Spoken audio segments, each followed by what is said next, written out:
Shut up and sit down.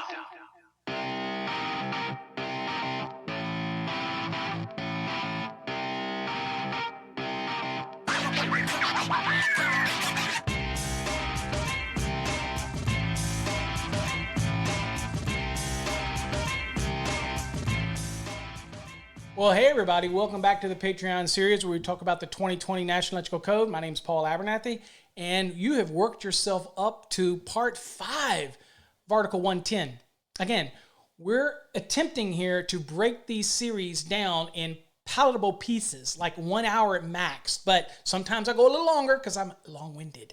But we're trying to cover these things in an easy to be able to absorb format, cover the surface of the code, and where necessary we can go deeper. But we really want to talk about the things that I feel are more important. Obviously, we can't cover everything, so we skip a few things as we go because, again, we want to focus on the things that are really more important for your learning the National Electrical Code. Nothing should ever take the place of your own independent learning of the NEC. So, again, I encourage you to do that. But without further ado, let's continue on. This is part 5, and we're still going to be working in Article 110. So here we go into 110, and we're now at 110.26c.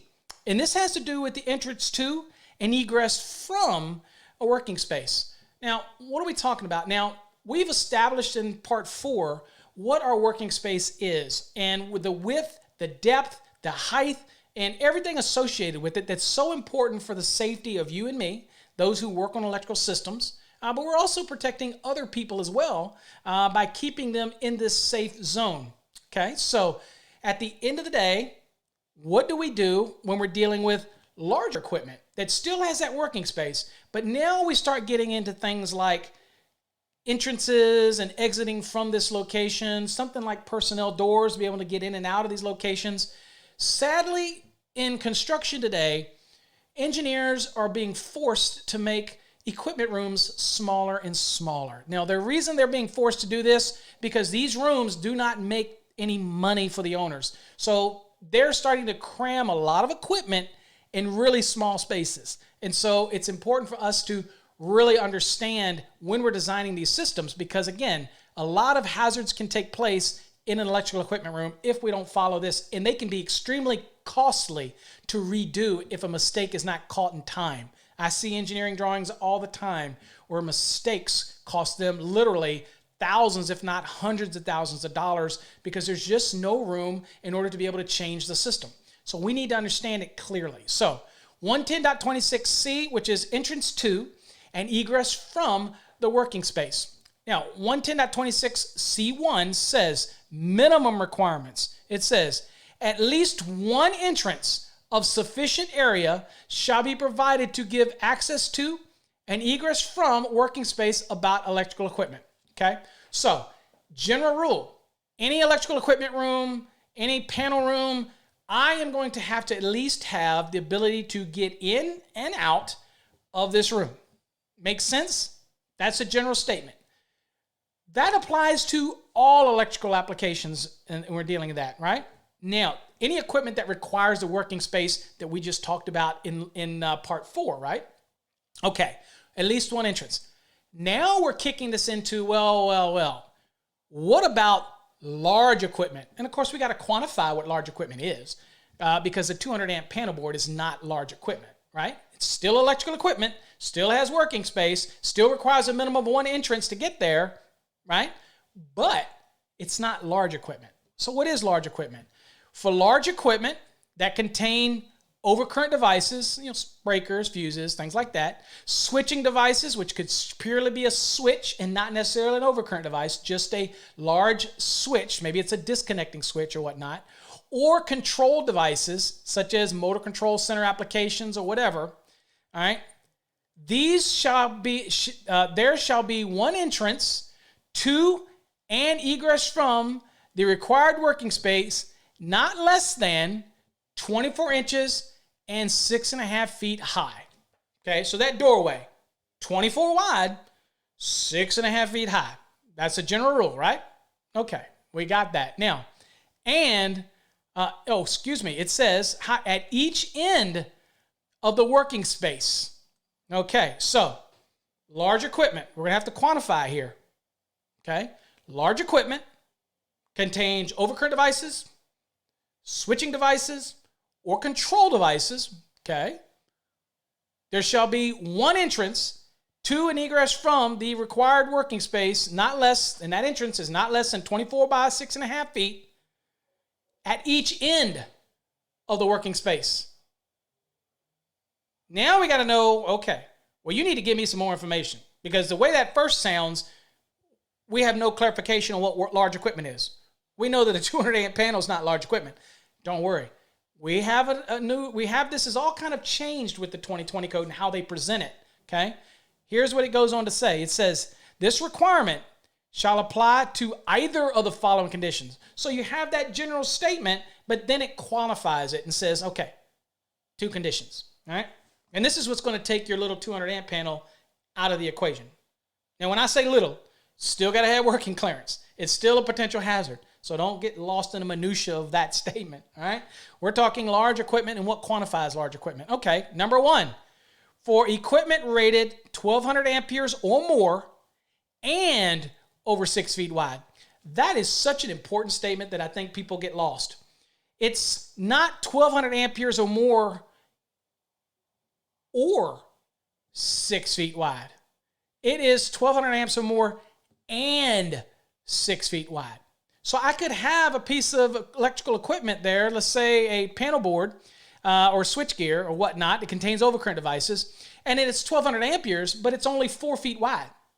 Then it wouldn't require double entrances, okay, from each end, okay? It says that it has to be 1200 amperes or more and 6 feet wide. That's a great example of the power of the word and. It has to meet this and that. If it had said 1200 amperes or more or 6 feet wide, that's a whole different perspective, right? It's important you learn that early on in your stage. Hopefully you already know that. Now, condition number 2, it says, for service disconnection means installed in accordance with 230.71, where the combined ampere rating of 1200 amperes or more and over 6 feet wide. All right, what do we mean by this? So this is kind of new in the code, and this means, well, what if I have 2 sets of switchgear? Service disconnecting means here, service disconnecting here, consisting of switchgear, okay? And obviously the 230.71 allows me to have up to 6 service disconnects in separate enclosures, because the rule for them to be inside of one cabinet, that 6 disconnect rule for 6 breakers in one cabinet, that's no longer there in 2020. That's gone. So I have a switchgear which can have separate enclosures, and I can have up to 6. Any rate, let's say I have 2 of them now, okay? And that's what we're talking about with 230.71. I'm allowing up to 6, and they're right there in the same room. Well, this is important because now it's saying for service disconnection means installed in accordance with 230.71, and I'll click it so y'all can see it.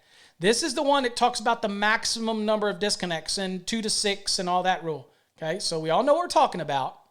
It says where the combined ampere rating. What does that mean?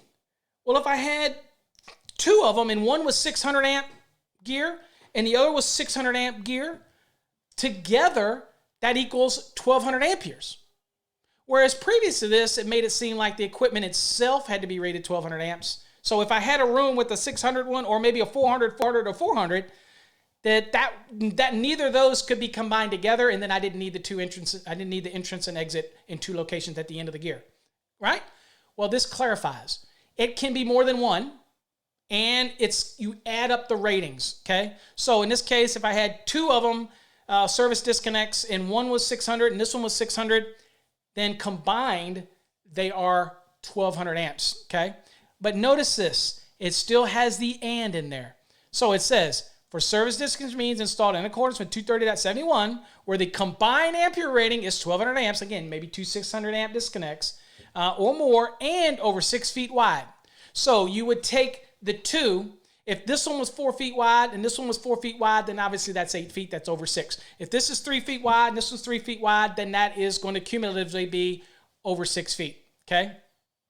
So again, that's how you would apply that one, and this is going to allow you to have, let's say, maybe a switchgear room that has 2 600 amp rated disconnects that previously wouldn't have required the location of entrance and egress on both ends, Now it's going to kick this in, okay? So just a little clarity in how that works. Now, one thing that was added to the 2020 code as well that is something that we all need to take into consideration here, even you designers, is this going to affect your room here. If the opening of the doors of that equipment will impede the entrance or egress from that working space, which again is that's in front of the equipment, remember? The width, the depth, and height. If opening those doors would inhibit my ability to work around that equipment because maybe the wall space behind it is only 3 feet or 4 feet, depending on what we're working with. You remember we talked about the depth of requirement in 110.26a1? Well, maybe it was okay to open the doors, but by opening the doors, I had that working clearance. Now that I open these doors, I don't. And they inhibit me to be able to freely move through this space. Then that's a problem. And you're going to have to design this room in order that when those doors are open, they are not going to impede the entrance and egress from this physical working space that somebody's working on. Okay? Real important to do this. All right, so this is going to affect the overall size of a room. Now, what happens if I want to say, well, you know what? Is there something I can do that says I don't want to have the one entrance and one egress at each end of the equipment? Okay, well, you have an allowance here.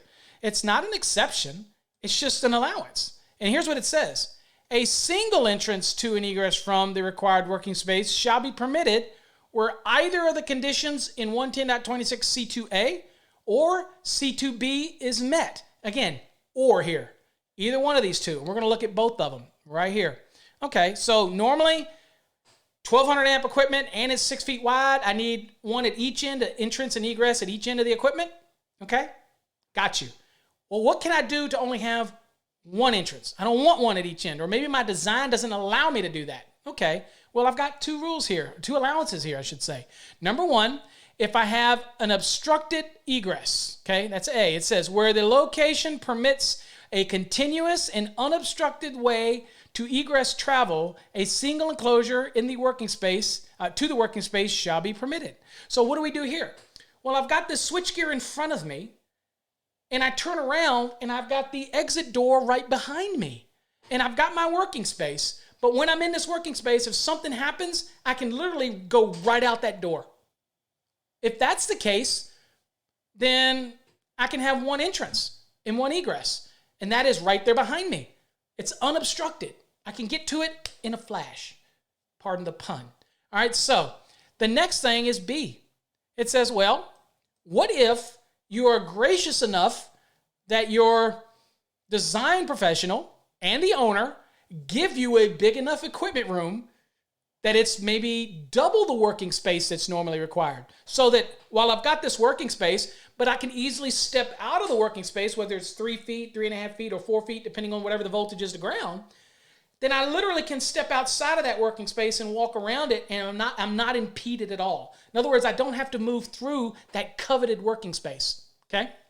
All right, if that's the case, and maybe again, I have those double doors that open up, and they open up, but I've got enough space that I can get out of that working space to maneuver around it, okay, that's called extra working space. Now let's read what the code says here. It says, where the depth of that working space is twice what's required in 110.26a. And remember, it's either 3 feet, 4 feet, 3.3 feet, 6 inches, or 5 feet, depending on the voltage to ground. If I get double that entrance, it says, a single entrance shall be permitted. It shall be located such that the distance from the equipment to the nearest edge of the entrance is not less than the minimum clear distance specified in table 110.26a1 for equipment operating at the voltage in that condition. What does that mean?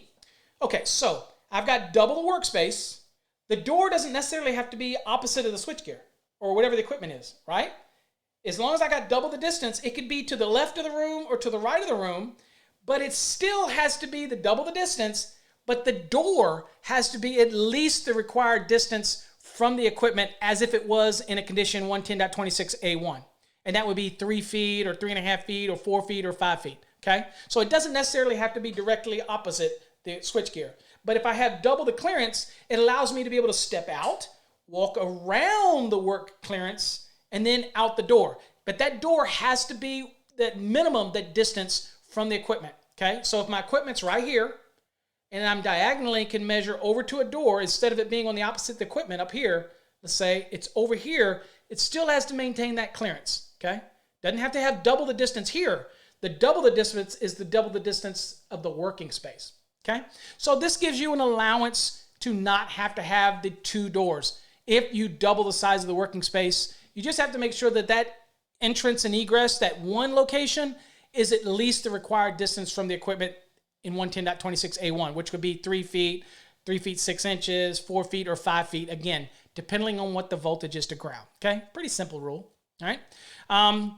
Most engineers are not going to give me that extra space, even if it means only that I can get down to only one door. I'm just saying. But again, they could design it that way. Now, the next thing we'll talk about is 110.26C3 personnel doors. Now, this relates to the large equipment in a sense that once we establish the doors that are necessary, the number of them, 1 or 2, whatever, now we have to talk about personnel doors. Now, this is a rule that says, look, if I'm in the middle of an arc blast or something happens, the detrimental effect that on your body that it can have might be that it burns your hands and you can't get out of the room. You can't have any doorknobs that you've got to grab and twist, okay? And again, this one is very much amperage specific, okay?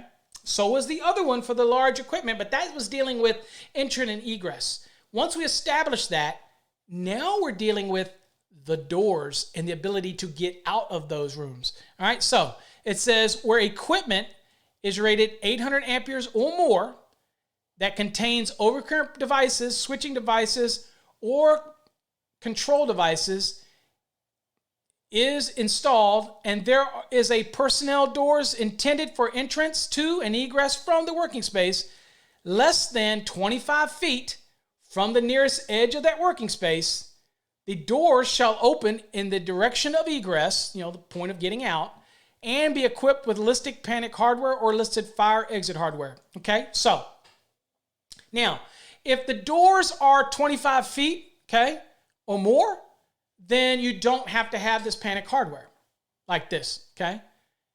It's one of those type of things here in a scenario. If the door is less than 25 feet, then you kick into this rule. So again, reading it in entirety, it says where equipment rated 800 amps or more contains overcurrent devices, switching devices, and control devices is installed, and there is personnel doors intended for entrance to and egress from the working space less than 25 feet from the nearest edge of the working space, the doors shall open in the direction of egress and be equipped with listed panic hardware or listed fire exit hardware.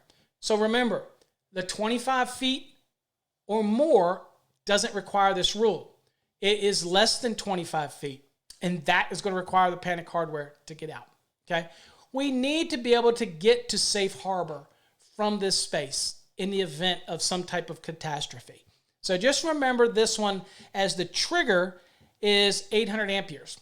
Now, some people will argue with this one is, if it's 1200 amps and it's a cumulative, why don't they do the same thing for this one, right? Because I could have a situation in the top one, and I could have the same situation here for large equipment where it's a 400, it's a 600 amp and a 600 amp, two separate pieces of equipment. Neither one of them exceed 800 amperes, right? Whereas in the large equipment, the egress and all, I was required to add them cumulatively to meet the rule. But down here, it's talking about specific piece of equipment has to meet 800 amperes. It wouldn't qualify for a 600 and a 600 in the room, okay? So kind of something that maybe the code panels maybe should look at, or maybe I'm just missing it. But that's just kind of something that to me should be thought of, okay? Any rate. The next thing is, of course, obviously we have an informational note, and the informational note is just reminding you that what got added in the 2020 code was the listed fire exit hardware, which is different listing than the panic hardware. Panic hardware tends to not integrate with any system. It simply is pressure activated. You push it, maybe has a bar on the door. You push it and it'll open. You're not grabbing anything. Your hands could be burnt. Okay, so that's scenario like that. Whereas, they also had the fire exit hardware, and each one of these have their own rules. Okay, panic hardware falls under UL 305. and the things like, well, actually, let's see here. You can look at the exception. Let's read it together because this is new. It says, for information on panic hardware, see, okay, yeah, UL 305, standards for safety for panic hardware. And it says, for fire exit hardware, see UL 305, standards for panic hardware, and UL 10C, standard for safety for positive pressure tests, fire tests of door assemblies. Okay, so if you're into that world and you want to look at the ratings, there you go. That's the ratings to look at. All right, next let's look at 110.26D, illumination. It says, illumination shall be provided for all working spaces around service equipment, switchboards, switchgear, panel boards, or motor control centers installed indoors. Okay, that's the first part of this rule. So again, service equipment, but also it says switchboards, switchgear, panel boards, or motor control centers. Okay, all of these applications, illumination is required at that working space. Okay, it's got to illuminate that working space to be able to work on. Now, it also goes on to say, control by automatic means shall not be permitted to control all illumination within the working space. Additional illumination shall not be required where the working space is illuminated by an adjacent light source or as permitted by 210.70A1, exception number 1, for switched receptacles. Okay, so in a nutshell, what about that automated control? That automated control shall not be permitted to control the illumination within that working space. Now, I can have other lighting there that is controlled, but when it comes to the working space requirement for that illumination, it cannot be controlled by automatic means. Okay, now, additional lighting, okay, outlets, they're not required in the area where the working space is illuminated by an adjacent light source. Okay, so some other light source, I don't need additional, but I need you to understand one really key thing here. We can't let the lighting source be controlled by an automatic source.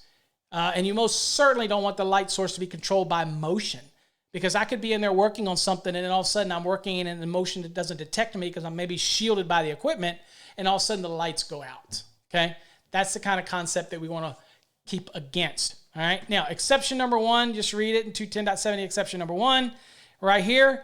It really says, in habitable rooms, it says, in other than kitchens and bathrooms, one or more receptacles controlled by a listed wall-mounted control device shall be permitted in lieu of a lighting outlet. Okay, this could be an application where the service equipment is in a residence, for example, and I have other receptacles, and maybe it's in the bedroom, and I have a receptacle that's switched. Okay, and it might hit some other illuminating source, like a lamp that's plugged into it. Okay, that type of thing. We just have to remember something. Again, I do not want an automatic source controlling the light that is fundamental to my workspace. You with me? Okay. So next thing we want to move into is 110.26E, and this is dedicated equipment space. Now, we have been dealing with it up to this point, the depth, the width, the height of this workspace. Now we're shifting gears. We're going to talk about the equipment itself that is what sparked this working clearance. We're talking about the equipment. And so this is pretty darn important because this applies to two things, right? Indoor and outdoor equipment. Now let's talk about it right here. It says all switchboards, switchgear, panel boards, and motor control centers shall be located in dedicated spaces and protected from damage. Okay? So whether or not you have it in a location that can be damaged, you might protect it with bollards. Again, being aware of your working clearance. All these type of things. We don't want the equipment to be trashed. Now, here's something important. It did not say anything in here specific to service equipment. It is a general statement. Switchboards, switchgear, panel boards, and motor control centers shall be located in dedicated spaces. Okay? Again, obviously protected from damage. Everybody wants to lump everything into this category. This is very specific, okay? All right, just want you to be with me here. Now let's get started because this is kind of something we got to really dig into. Okay, 110.26E1, we're talking indoor applications now, right?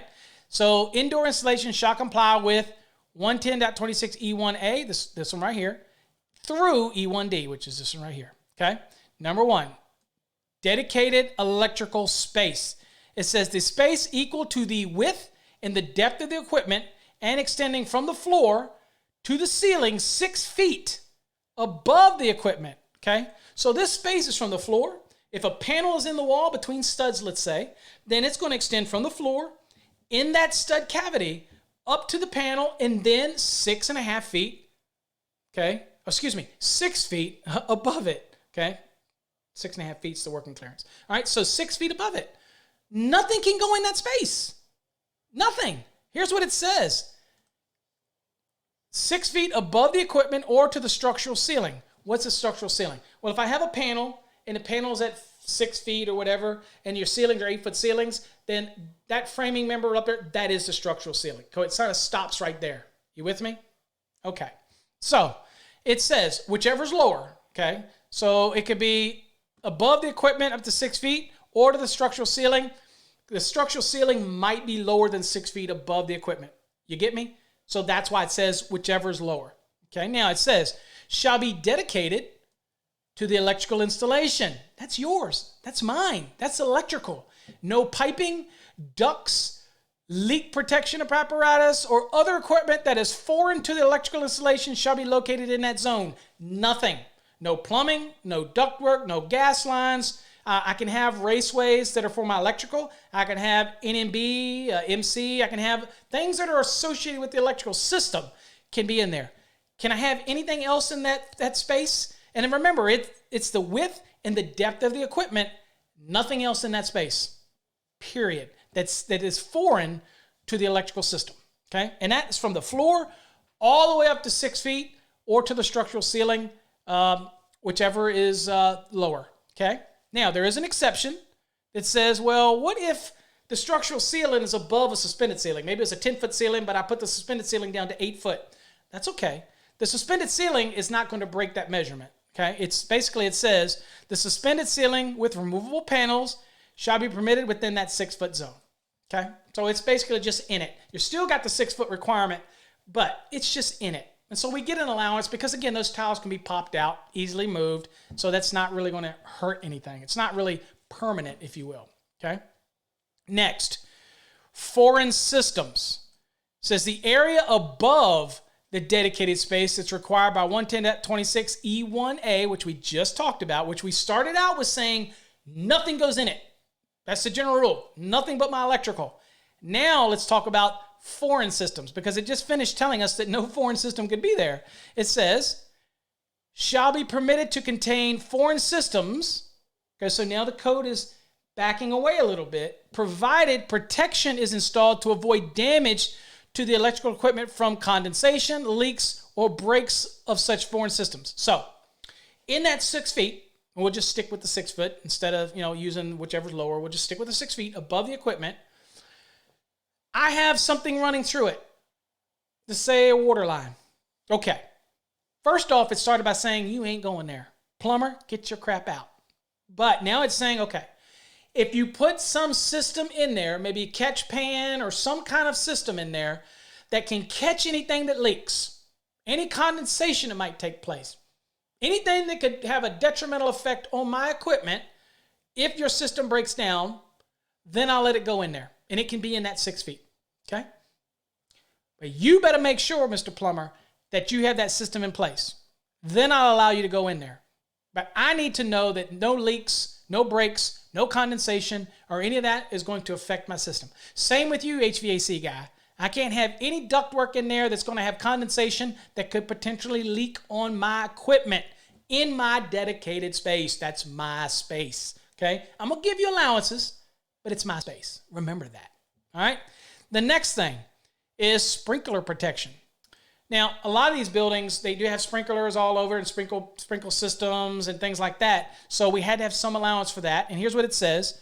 sprinkler protection shall be permitted for the dedicated space where the piping complies with this section. Okay, so the piping has to be either outside of this dedicated space, or if it is in that dedicated equipment space, it can't have where leaks or breaks or other foreign things can cause detrimental effect on it.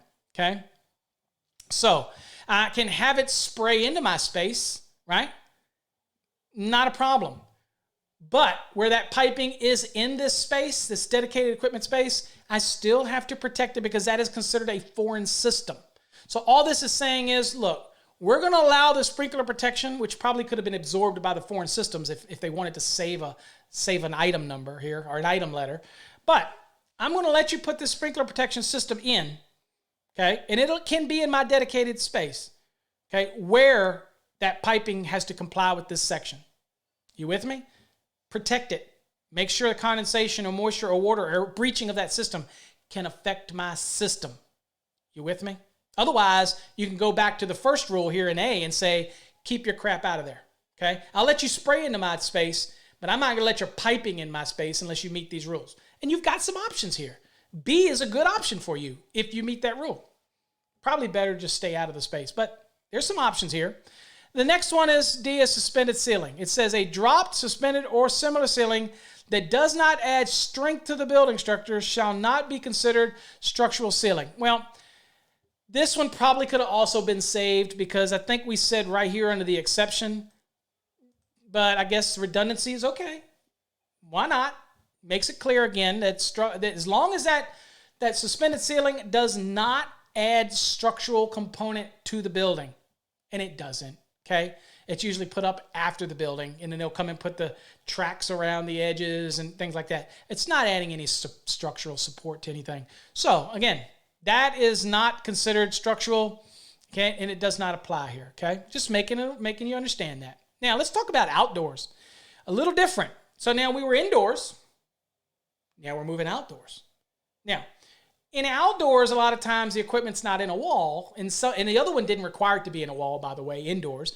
But outside, a lot of times the equipment might be outside, or it could be in the wall on an exterior wall, and this rule still applies, and we'll see how it does here.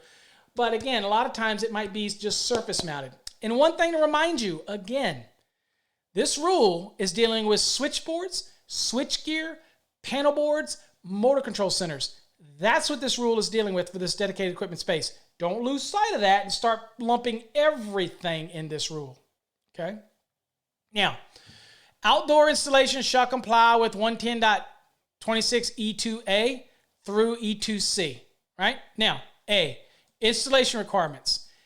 Outdoor electrical equipment shall be the following.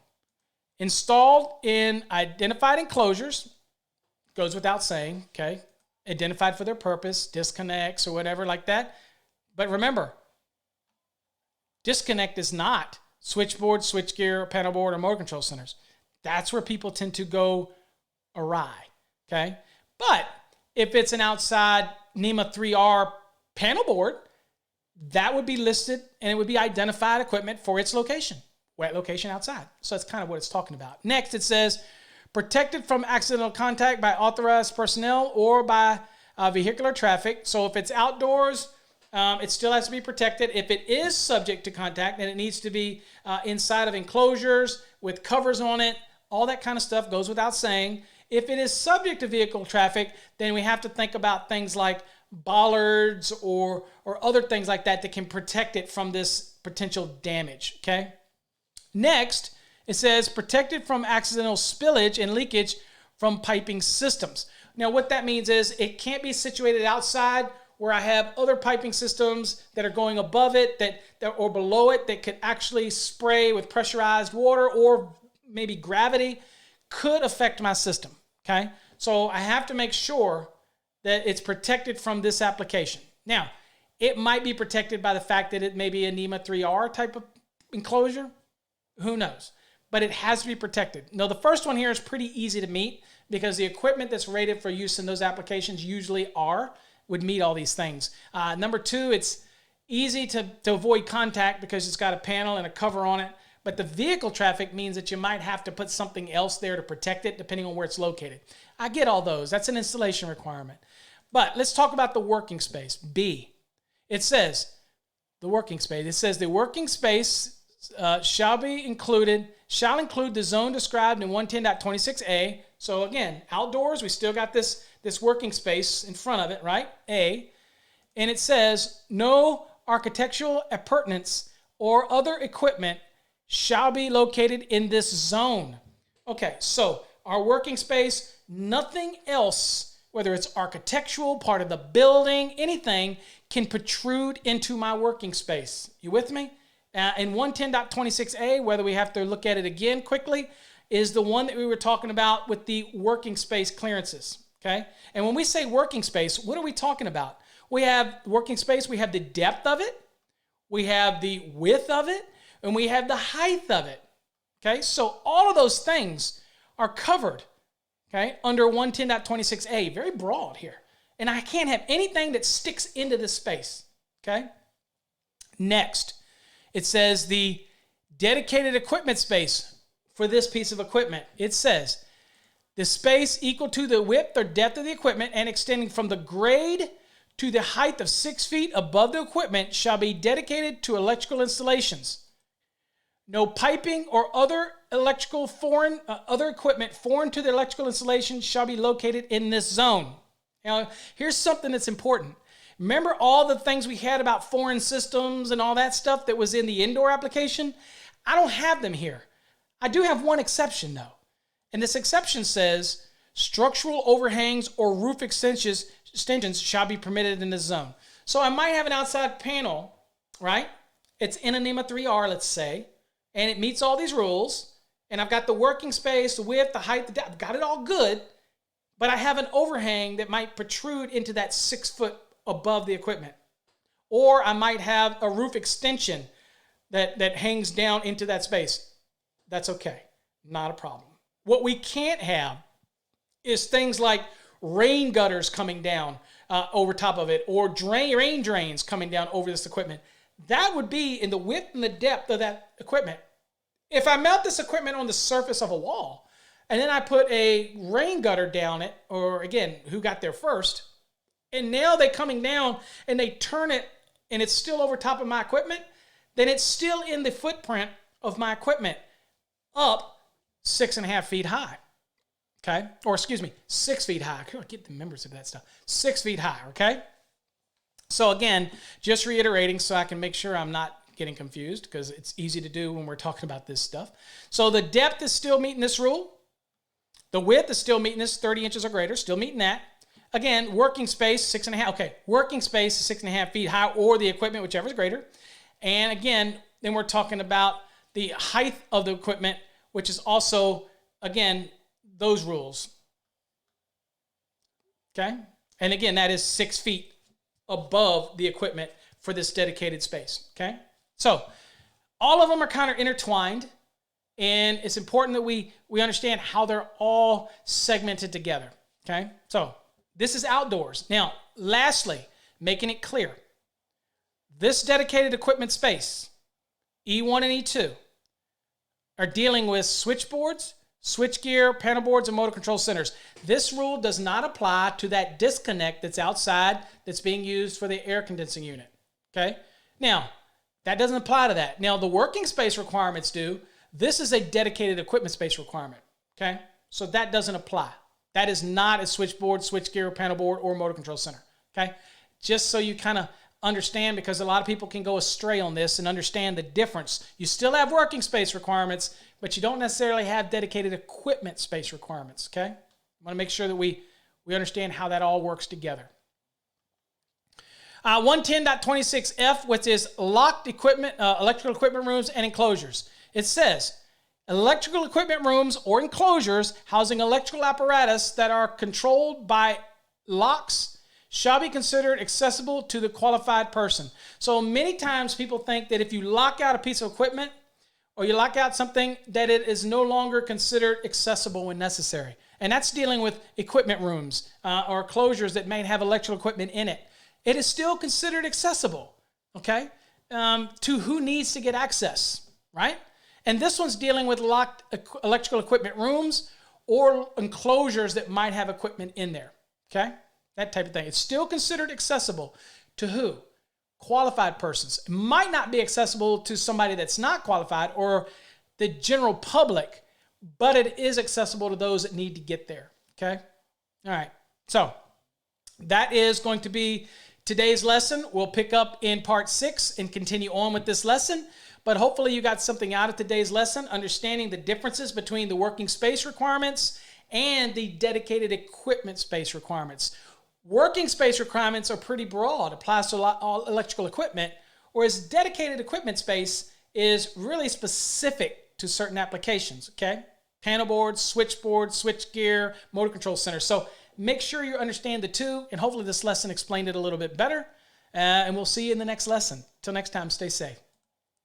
Shut up and sit down.